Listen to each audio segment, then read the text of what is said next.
পবিত্র ঈদুল আজহা, কোরবানির ঈদ, সবাই কোরবানি দিবে। যাদের উপর কোরবানি ফরজ তারাই কোরবানি দিবে।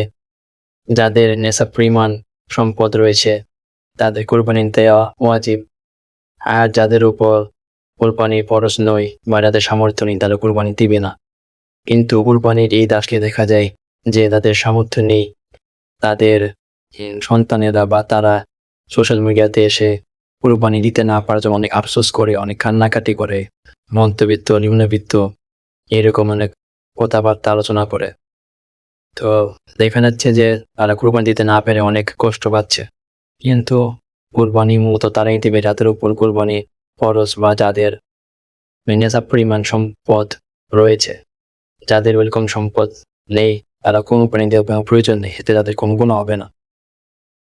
কিন্তু তারা যেভাবে সোশ্যাল মিডিয়াতে এসে কান্নাকাটি করে যে আমরা নিম্নবিত্ত মধ্যে কোরবানি দিতে পারছি না, এসে তাদের কান্নাকাটি একদমই বৃথা।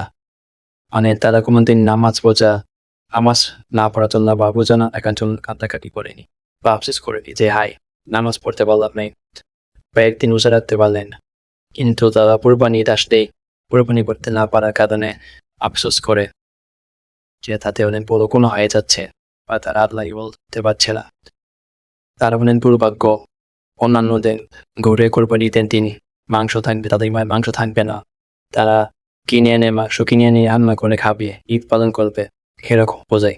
কিন্তু মূলত কোরবানি তাদের উপরই ফরজ যাদের এত পরিমাণ সম্পদ আছে এবং সারা বছর শেষে তাদের প্রয়োজনীয় খরচ নির্বাহ করার পর নির্দিষ্ট পরিমাণ সম্পদ থাকে তারাই কোরবানি করতে পারবে।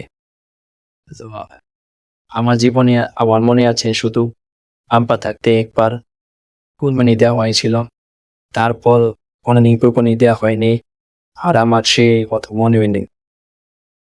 কিন্তু আমি কোনোদিন সোশ্যাল মিডিয়াতে কোরবানি করতে না পারায় কোনোদিন হাই হতাশ করিনি যে কোরবানি দিতে পারছি মা বাবা নিম্নবিত্ত অন্তর্বিত্ত।